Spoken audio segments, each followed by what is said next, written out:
크리스마스를 우리 또 준비하며 우리 기다리며 예배드리는 두 번째 우리 교회력으로 이제 대강절이라고 합니다. 그래서 우리는 12월 달을 맞이해서 크리스마스가 정말 크리스마스가 오려면 우리가 주님이 이 땅에 오신 목적들을 잘 깨닫고 우리를 향한 하나님의 그러한 사랑들을 우리들이 잘 깨달아야 될 줄 믿습니다.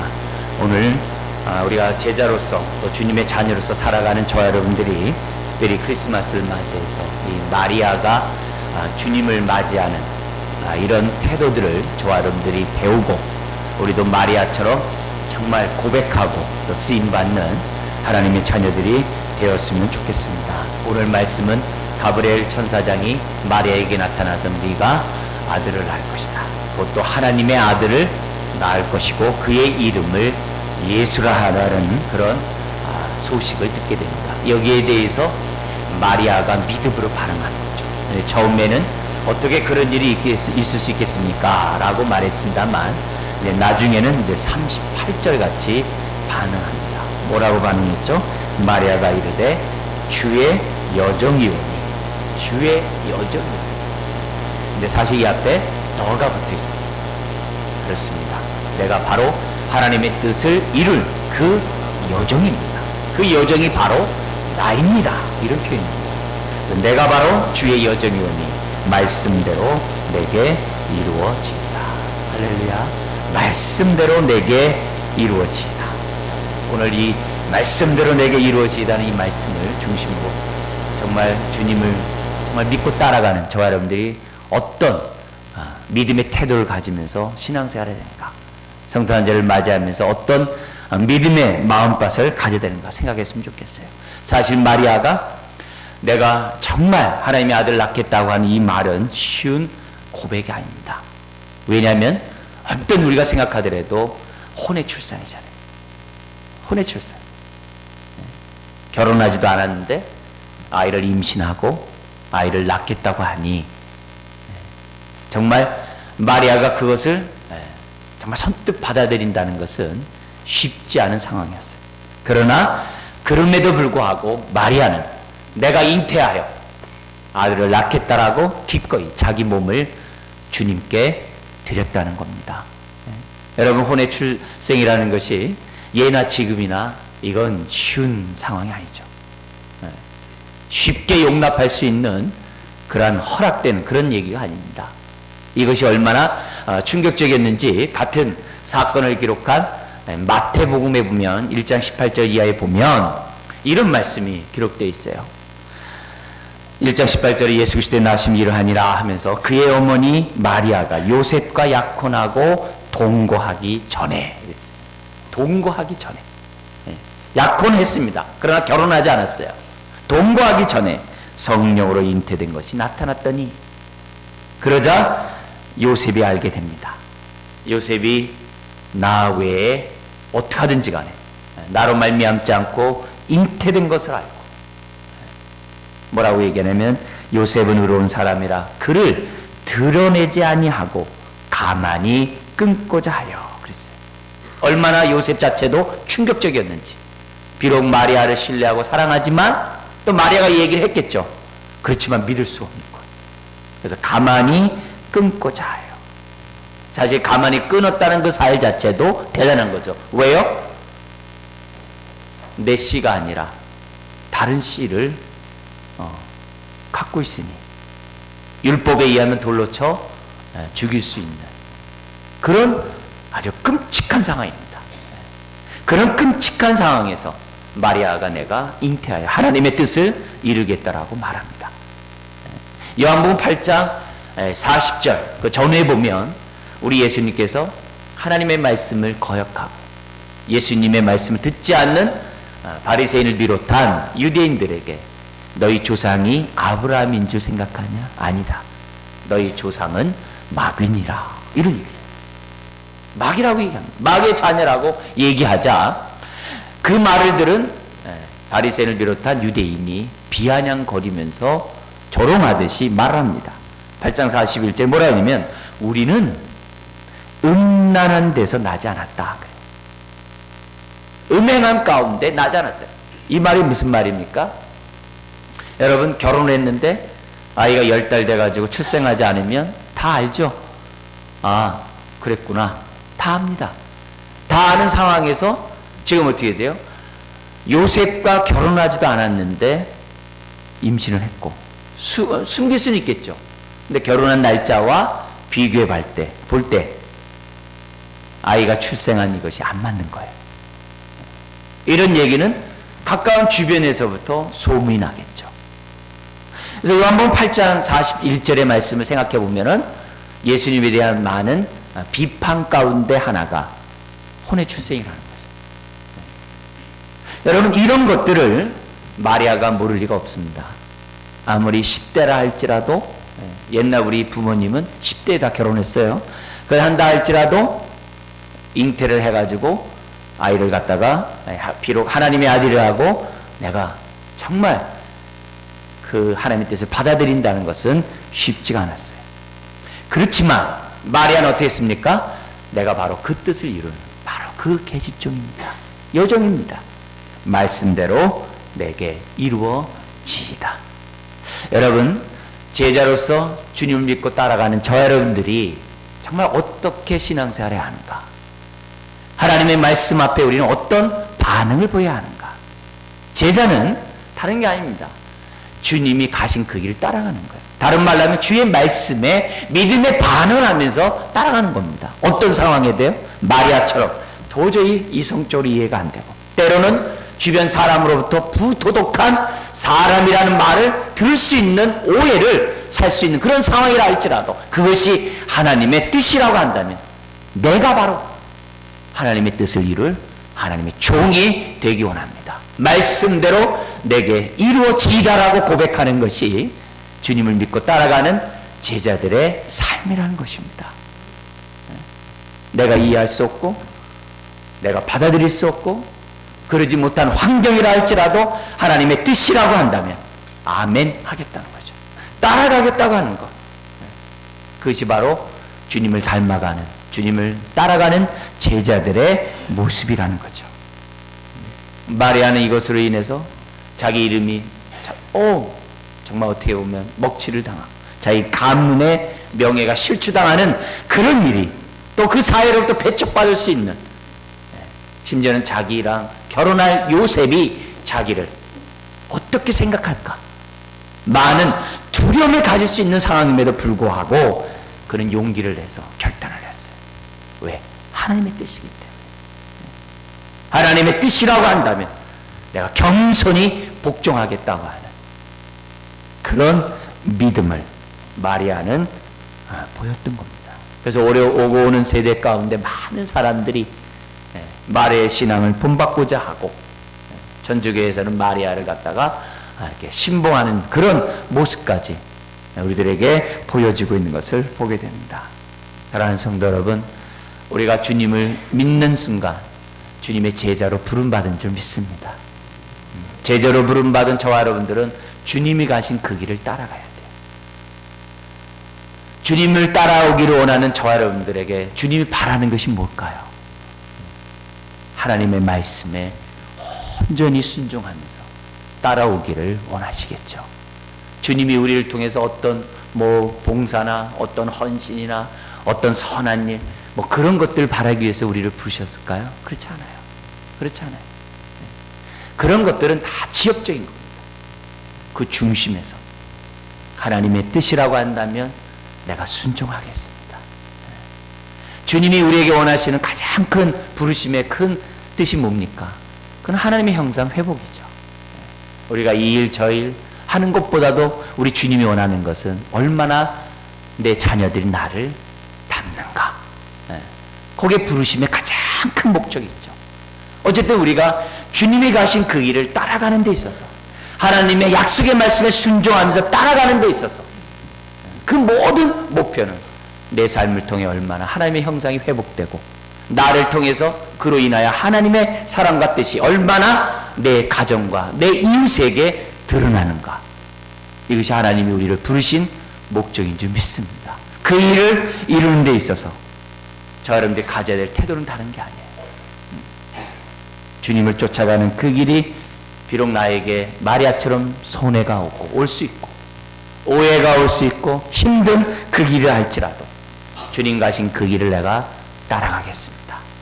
나도 마리아처럼 순종하고 결단하고 따라가겠습니다. 그런 고백을 오늘 저와 여러분들에게 요구하신다는 겁니다. 이런 사람이 땅끝까지 이르러 주의 증인이 될 수 있는 거고 주님을 뵙는 그날까지 제자의 삶을 살아갈 수가 있습니다. 사랑하는 성도 여러분, 만델라라는 사람이 5일날 타계를 했어요.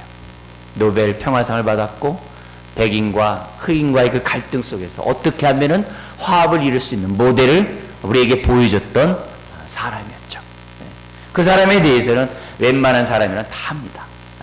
근데 그 사람에 관한 여러 가지 일들에 대한 그 기사들이 이제 신문에 잔뜩 실려 있어요. 그때 눈에 사로잡는 그 사람의 말이 있습니다. 여러분에게 읽어드리겠는데요. 인생에서 가장 큰 영광은 결코 넘어지지 않는 데 있는 것이 아니라 넘어질 때마다 일어서는 데 있다. 참 너무나도 평범하면서 우리에게 이제 도전을 줍니다. 나는 대단한 인간이 아니다. 나는 단지 노력하는 노인일 뿐이다. 용기 있는 사람은 두려움을 느끼지 않는 사람이 아니라 두려움을 정복하고 압도하여 뛰어넘는 사람이다. 만델라의 이 말을 보면서 마리아의 신앙 고백을 생각하지 않을 수 없어요. 어린 소녀의 그가 밖으로부터 또 사랑스러운 요셉으로부터 들을 그런 말을, 그 두려운 그 말을 어떻게 보면 포기할 수 있는 그런 무서움이었음에도 불구하고 마리아는 그것을 극복했다는 거예요. 그걸 압도했다, 뛰어넘었다. 그러면서 고백하는 거죠. 내가 하나님의 뜻을 이룰 바로 그 여종입니다. 말씀대로 이루어지리라. 여러분, 제자로서 주님을 따라가며 살겠다는 이 삶은 많은 희생을, 많은 것을 포기하는 것을 요구합니다. 그래서 이런 얘기를 해요. 우스갯소리로 내가 뭐 때문에 젊은 날에 예수 믿어가지고 할 것도 못하고 하고 싶은 것도 못하고 가고 싶은 데도 못 가고 이렇게 많은 제약을 받는지 모르겠다고. 나이가 먹어서 내가 예수님 믿으면 참 좋을 텐데. 어느 성도님 얘기합니다. 남편 좀 교회에 나오도록 해주시죠. 그러니까 아직은요. 왜요? 그러니까 은퇴한다며. 은퇴하기 전에 교회를 다니면 내 남편이 좀 레수해 보이고 남자답지 못하고 왠지 모르게 사회생활을 하는데 좀 많은 제약이나 손해가 보일 것 같으니까 내 남편은 은퇴한 다음에 직업을 그만둔 다음에 교회 나왔으면 좋겠습니다라고 제 귀에다 얘기하더라고요. 먼저 믿은 사람은 또 그렇게 얘기해요. 하나님 앞에 봉사하고 헌신하며 나아갈 때마다 고민이 된다. 자기 일에 빠를지 하나님의 일에 빠를지. 어떤 때는 내 일에 빠르고 싶다는 거예요. 빨리 경험 쌓고 싶고 스펙 쌓고 싶고 하루라도 젊었을 때 돈을 벌고 싶고 여러모로 여생을 준비하고 싶고 나에게 주어진 이 짧은 이 시간 속에서 그 많은 시간을 주님 앞에 드리기보다는 나를 위해 쓰고 싶다는 거예요. 솔직한 고백이죠. 하나님의 일보다도 세상 일에 더 관심이 쓰여지고 내가 하나님의 일에 또 주의 일에 빠르다 보면 혹시 내가 이 경쟁사회에서 뒤처지진 않을까. 많은 사람들 앞에서 내가 혹시라도 오해를 들을 수 있는 그런 예수밖에 모르는 그런 사람이라고 해서 사회에서 혹시라도 내가 뒤처지는 사람, 때로는 왕따를 당하지 않을까. 많은 고민이 있다고 합니다. 그러면서도 교회를 다니면서 든든 하나님의 말씀이 있어요. 쟁기를 잡고 쟁기를 잡은 자가 뒤를 돌아보는 것이 합당하지 않다. 그 말씀을 알아요. 그리고 사람의 일보다는 하나님의 일을 먼저 생각해야 된다는 것도 알아요. 자기 일에 빠르기보다는 하나님의 일에 빠르자고 하는 그 말씀도 들어서 알아요. 그래서 많은 갈등이 있어요. 그렇지만 그 순간에 마리아처럼 주님, 내가 하나님의 말씀이 내게 이루어지다라고 결단하고 포기할 것을 포기할 수 있는 그 용기가 우리에게 부족함으로 인해서 쓰러지고 또 쓰러지고 하나님의 뜻 가운데 주님 가신 그 길을 가는 그 길에 쭈삣쭈삣하고 제자리는 거름하고 때로는 하나님 원하는 그 길을 가지 못하는 그런 모습을 종종 봅니다. 여러분, 신앙은 결단입니다. 그리고 결단의 연속입니다. 예수님이 골고다 정말 그 언덕을 십자가를 지고 올라갈 때 여러분 그냥 가볍게 올라갔습니까? 그렇지 않습니다. 쓰러지고 또 쓰러지고 또 쓰러졌지만 우리 주님은 일어서고 또 일어서고 일어선 줄 믿습니다. 일어서고 또 일어설 수 있게 골고다 언덕까지 올라갈 수 있었고 십자가를 짊어질 수가 있습니다. 제자의 삶 결코 쉬운 것이 아닙니다. 얼마든지 포기할 수밖에 없는 환경이 또 포기하게 주변 사람이 이해할 수 있는 합당한 이유들이 안팎으로 많이 있습니다. 그러나 그럼에도 불구하고 이것이 하나님의 뜻이라고 한다면 모든 걸 내려놓고 하나님 앞에 내 삶을 던지는 것이 제자의 삶이요 믿음의 삶인 줄 믿습니다. 히브리서 12장에 보면은 이런 제자의 삶, 주님을 따라가는 그 삶에 대해서 믿음의 경주라는 비유의 말씀을 통해서 우리에게 말씀하셨습니다. 그래서 12장에 보면 우리가 믿음의 경주를 하는 주님을 따라가는 저와 여러분들이 어떻게 해야 되느냐, 어떻게 해야 주님을 잘 따라갈 수 있느냐, 몇 가지 방법을 했는데 간단히 말씀드리면 첫 번째는 뭐냐면 나도 뛸 수 있다라고 하는 확신을 가지래요. 그러면서 무슨 얘기하냐면 너를 응원하는 허다한 무리들이, 군중들이 지금 둘러싸여 있다는 거예요. 근데 그 무리들은 누구냐? 이미 믿음의 경주를 다하고 하늘 나라에 올라간 우리의 믿음의 선배들이라는 거예요. 그 선배들이 지금 하늘나라에서 우리 위해서 응원하고 있다는 거예요. 나도 뛰었는데 너도 뛸 수 있다. 그래서 우리가 믿음의 경주를 하려면 하나님, 나 뛸 수 있습니다. 많은 믿음의 사람이 간 길 나도 갈 수 있습니다. 뛸 수 있다라는 확신을 가져요. 그리고 두 번째는 우리는 뛰려면 얽매이기 쉬운 죄를 벗어버리래요. 죄는 마치 그 투포 안에 있는 그 쇠물치를 자기 발목에 연결한 것과 똑같아요. 그래서 믿음의 경주라는 사람은 몸을 가볍게 해요. 그건 뭐냐? 회개하는 거죠. 죄를 잘라버리는 거죠. 나에게 아픔을 주는 사람에게 안 갚음하고 싶어하는 그 마음을 잘라버려요. 나에게 고통을 준 사람에게 아주 비역저적으로 나가는 그 죄악을 잘라버리고, 나에게 상처와 아픔을 준 사람에게 아주 마음속에 분을 품고 있는 것들을 잘라버리고. 왜? 그 잘라버리지 못하면 경주 못하니까. 그래서 세 번째는 뭐냐면 인내로 경주. 예수님이 인내함으로 낙심하지 않고 십자가를 지고 경주하셨던 것처럼 우리도 드려요. 인내의 경주를 하는. 왜? 결코 그것은 쉬운 것이 아닙니다.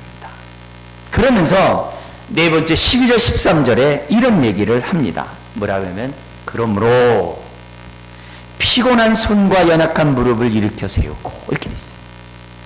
피곤한 손과 연약한 무릎을 일으켜 세우고 너희 발을 위하여 곧은 길을 만들어 저는 다리로 하여금 어그러지지 않고 고침을 받게 하라. 이게 무슨 말입니까?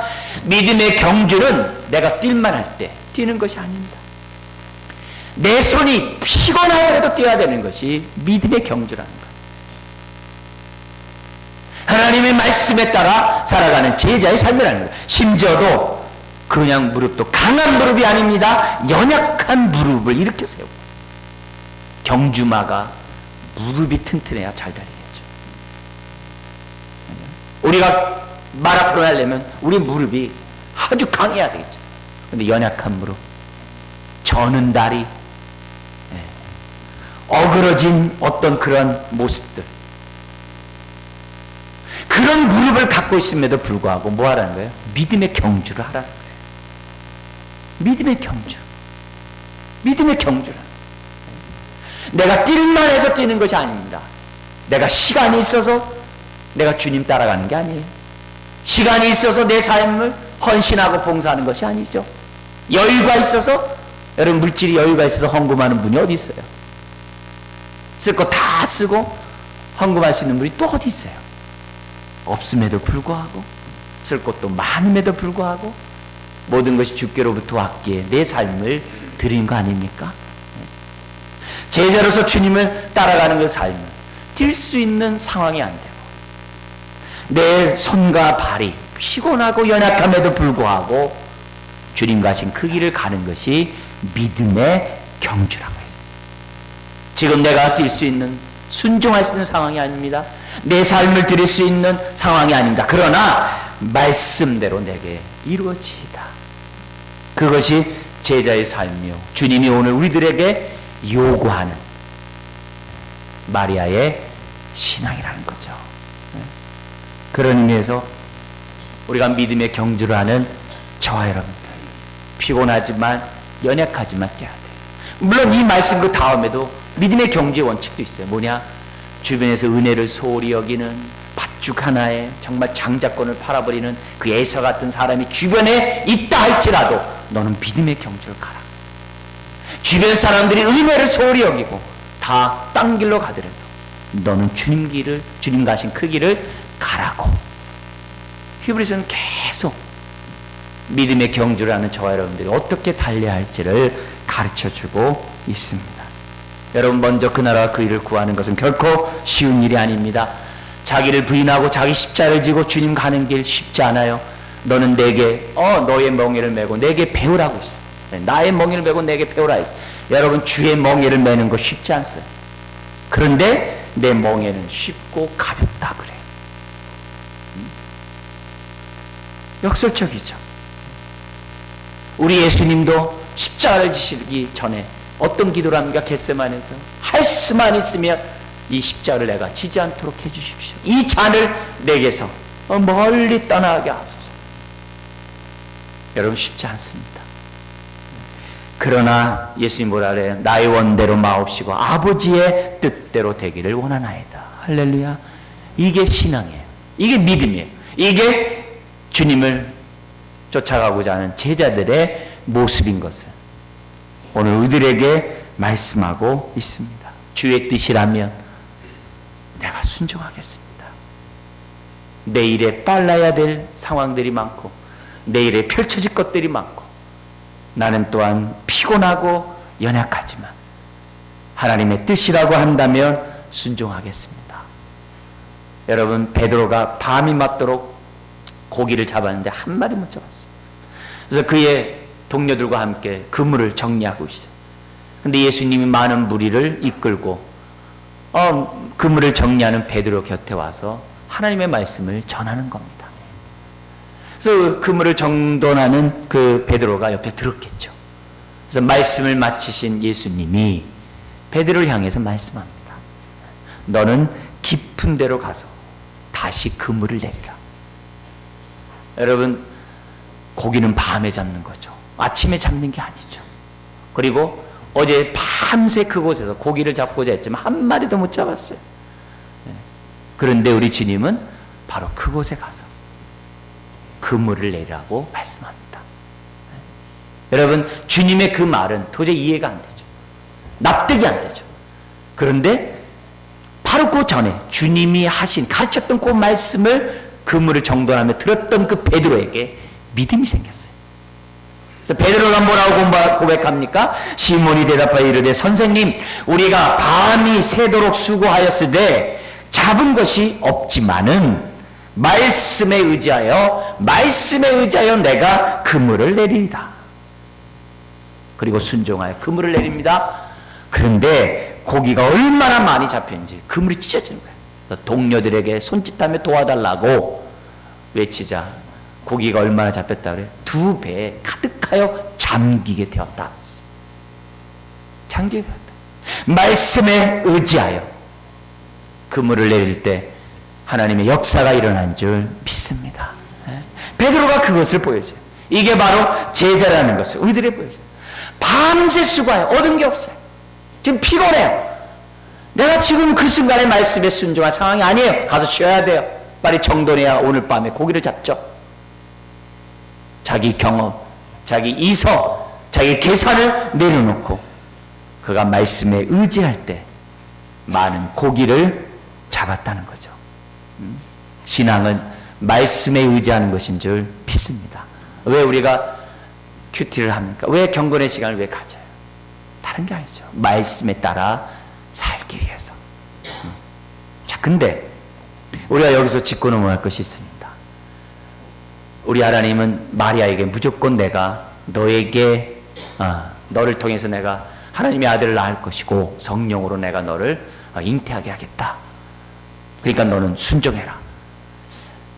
이런 식으로 얘기하지 않았어요. 마리아가 이해할 수 있도록 차근차근 말씀하시고, 그것도 어떻게 돼요? 논리적으로 설득하는 가운데 마리아의 마음을 열어주셨던 것을 보게 됩니다. 그래서 가브리엘 천사를 통해서 정확하게 동정녀 마리아를 통해서 하나님의 아들이 태어날 것이라는 그 말씀을 정확하게 이해하도록 우리 주님은 마리아에게 말씀해 주셨어요. 자, 근데 이 두 가지 방법을 말씀하는데, 이 두 가지 내용은 우리가 믿음을 갖고 믿음의 삶을 살아가는 데 있어서 아주 적용해야 돼, 잊지 말아야 될 우리 하나님의 방식이에요. 또 남들에게 믿음의 삶을 살라고 얘기할 때 반드시 우리가 두 가지 모두를 가져야 될 그 방법입니다. 저나 여러분들이 또 배워야 되고, 그러나 그런 방법을 배우기 전에 마리아에게 말씀하신 그 내용을 이 시간에 먼저 깨달아야 될 줄 믿습니다. 이 두 가지로 말씀하는데, 하나는 이성적으로 얘기를 해요. 역사적인 그런 사건을 들어서 동정녀의 마리아를 통해서 아이가 태어날 것을 얘기하고, 또 하나는 그러나 초자연적인, 어떻게 보면 비이성적이겠죠, 신비적인 그런 입장에서 두 가지 측면을 말씀을 해요. 우리 믿음도, 우리 헬라어 성경에도요, 이 알다라는 이 단어들을 갖다 두 가지를 쓰는 게 있어요. 두 가지를 써요. 두 가지 쓰는데, 하나는 뭐냐면 알고 믿는다, 또 하나는 뭐냐면 믿고 안다. 근데 그 안다라는 단어가 달라요. 다릅니다. 그러니까 내가 계산해서 이성적으로 아는 믿음이 있고, 반면에 믿어야 아는 영역이 있다는 것을 성경이 얘기를 합니다. 오늘 말씀이 그와 같아요. 그래서 첫 번째, 우리가 마리아에게 어떻게 설득하는지 우리 한번 보도록 할게요. 31절 33절입니다. 같이 한번 읽겠습니다. 보라, 내가 잉태하여 아들을 낳으리니 그 이름을 예수라 하라. 그가 큰 자가 되고 지극히 높으신 이의 아들이라 일컬어질 것이요, 주 하나님께서 그 조상 다윗의 왕위를 그에게 주시리니 영원히 야곱의 집을 왕으로 다스리실 것이며 그 나라가 무궁하리라. 여러분, 그 당시 이스라엘 사람들은 메시아를 학수고대하고 있었어요. 약속하신 그 메시아가 속히 오기를 다 고대하고 있었어요. 더구나 그 당시 유대에 있는 그 많은 여인들은 나를 통해서 메시아가 태어나기를 기다리고 있었어요. 이런 상황입니다. 그래서 다윗의 후손, 다윗의 왕위를 그에게 준다는 것은 메시아를 말해요. 근데 그 메시아도 그냥 메시아가 아니라 영원 무궁한 왕위를 다스릴 메시아라고 얘기를 해요. 이 말은 유대인이라면 삼척동자라도 다 알고 있어요. 기다리고 있었고 다 알고 있는 그 얘기를 마리아에게 얘기를 해요. 내가 너를 통해서 메시아를 잉태하게 하리라. 여러분, 이거 얼마나 충격적이고 감사한 일이고 벅찬 일입니까? 얼마나 심장이 터지는 그런 일입니까? 이 얘기를 들을 때 마리아의 그 심장은 터졌을 거예요. 와, 하나님의 그 예언이 나를 통해 이루어지다니. 더구나 그 당시 이스라엘은 로마의 압제하에 있었어요. 그전에는 그리스의 압제에 있었어요. 벌써 말라기와 마리아 그 기간 400년 동안 하나님의 계시가 멈춰져 있었어요. 그리고 이스라엘은 다른 민족의 압제하에 있었어요. 여러분, 400년 전에 예언의 약속의 말씀을 계속 붙잡고 있다는 것은 대단한 민족이죠. 우리 400년 전에 그 약속을 우리가 붙잡고 있습니까? 그렇지 않거든요. 근데 그 당시 이스라엘 사람들은 메시아를 기다리고 있었어요. 근데 그 메시아가 마리아 자신을 통해서 이 땅에 태어난다고 하니 마리아의 입장이 얼마나 기가 막히겠어요. 그것도 하나님이 다윗의 왕위를. 근데 감사하게도 여러분, 마리아와 법적으로 앞으로 결혼할 그 요셉이 누굽니까? 바로 다윗의 후손이었어요. 다윗의 후손도 많은 사람이 있었겠죠. 그런데 마리아가 정혼한 그 남자가 바로 다윗의 후손이었어요. 그것도 직계 후손이었어요.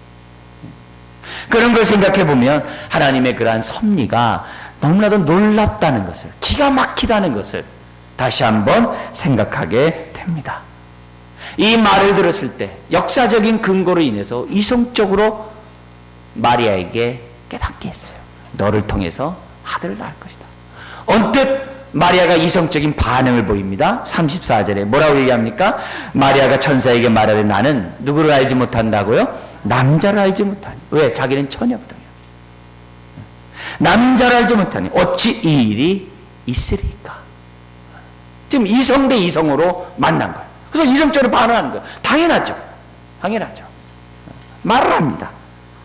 그러자 이제는 초자연적으로 어떻게 보면 이성을 초월해서 우리 주님이 말씀합니다. 35절입니다. 읽겠습니다. 천사가 대답하여 이르되 성령이 내게 임하시고 지극히 높으신 이의 능력이 너를 덮으시리니 이름으로 나실 바 거룩한 이는 하나님의 아들이라 일컬어지리라. 여러분 여기서 보세요. 지극히 높으신 이의 능력이 이건 뭐야? 하나님이거든요. 하나님의 능력이 너를 덮을 것인데 그러므로 이름으로 나실 바 거룩한 이. 거룩하다는 얘기는 뭡니까? 죄가 없다는 얘기예요. 죄가 없는 이 분은 하나님의 아들이라 일컬어진다. 이렇게 얘기해요. 여러분 인성은 예수님의 인성은 마리아의 몸을 통해서 나왔어요. 그러나 예수님의 그 하나님 된 신성은 성령으로 임하신 줄 믿습니다. 그래서 만약에 요셉과 마리아를 통해서 아들이 태어났다고 한다면 여러분 그 아들은 보통 생리법에 의해서 태어난 아들이기 때문에 그 아들은 죄 가운데 태어날 수밖에 없어요. 그리고 그 아들은 우리 죄를 대신 짊어질 수 없어요. 왜요? 그 사람은 죄가 있기 때문에 거룩한 자가 아니기 때문에 오히려 예수님에 대해서 그 비난과 예수님에 대해서 모함이 있을 수 있는 그 잉태의 그 시점, 결혼하기 전에 잉태했다는 그 사실 자체가 비판하는 자들에겐 조롱거리겠지만 오늘 믿는 저와 여러분들에게는 어떤 사건이 됩니까? 결혼하기 전에 잉태되었기에 성령으로 잉태되었다는 것이 더 확증되어지는 거죠. 만약에 결혼한 다음에 마리아 결혼한 다음에 둘이서 작당을 해요. 예언의 약속이 있는데 우리 부부가 한번 사건 한번 쳐봅시다. 이미 예언되어 있는데 내가 다윗의 직계의 자손이기 때문에 하나님이 그 예언을 우리를 통해서 이루었다라고 한번 우리 거짓말 한번 양치는 소년처럼 우리 소년처럼 한번 해봅시다. 그리고 당신이 성령으로 잉태됐다라고 말하시오. 이렇게 짰어요. 여러분 설령 그렇게 짰다라고 해봅시다. 그래서 마리아가 거기에 광신도가 돼가지고 아주 거기에 그냥 막 이끌려가지고 하나님의 아들 너는 성령으로 잉태됐다면서 막 세뇌를 줬어요. 자, 근데 그 예수가 십자가에 못 박혀 죽어요. 뭐 때문에? 하나님의 아들이라고 거짓말했기 때문에. 세상 사람들 거짓말이라는 거죠. 죽어요. 그러면 자신의 거짓말로 인해서 죽는 자기 아들을 보면서 십자가 그 밑에서 침묵하면서 울고 있을까요? 정상적인 엄마라고 한다면 어떻게 돼요? 내가 거짓말해서 내 아이를 세뇌시켜서 하나님의 아들이라고 내가 해가지고서 내 아들이 죽었습니다. 죽을 자는 나지 내 아들을 살려주세요 하고 마리아가 이실직고를 해야 했죠. 그러나 마리아는 그 자리에서도 뭐합니까? 침묵해요. 왜요? 예수님은 성령으로 이 땅에 오신 하나님의 아들이시기 때문입니다. 1년에 이런 역설적인 이러한 사건을 통해서 우리는 정말 성령으로 잉태된 주님의 모습을 음으로 양으로 보게 돼요. 인간성은 마리아에서, 신성은 성령님을 통하여. 그 초자연적인 그러한 얘기를 들었을 때 마리아가 놀라겠죠. 납득이 안 가겠죠. 그래서 다시 납득이 되는 말로 36절 37절에 설득을 합니다. 같이 읽겠습니다. 보라 내 친족 엘리사벳도 늙어서 아들을 배었느니라. 본래 임신하지 못한다고 알려진 네가 이미 6달이 되었나니 대적 하나님의 모든 말씀은 능하지 못하심이 없느니라. 여러분 이 엘리사벳을 통해서 세례 요한이 출생하죠. 근데 할머니가 임신했다는 거예요. 세례 요한을 임신했다는 거예요. 그 당시에 있을 수 없는 그런 일이죠. 그러나 그럼에도 불구하고 하나님의 말씀은 능하지 못함이 없느니라고 마리아를 설득합니다. 초자연적인 역사로서. 그래서 마리아가 그 초자연적인 자기 이성을 초월한 그 말씀 앞에 믿고 자기 삶을 던집니다. 그래서 뭐라 그럽니까? 맞습니다. 내가 바로 그 주의 여종입니다. 말씀대로 내게 이루어지이다. 여러분, 우리가 평상시에 하나님의 말씀에 따라 한 말씀 한 말씀을 왜 잘 배워야 됩니까? 잘 배워야 믿음의 진보를 나타낼 때 베드로처럼 배에서 뛰어내릴 수 있어요. 믿음의 진보는 한 번도 안 가본 그 길을 개척한다는 말이 믿음의 진보예요. 베드로가 어떻게 바다 위로 뛰어내릴 수 있겠어요? 못 뛰어내리죠. 그러나 예수님이 누군지 그동안에 알고 있었어요.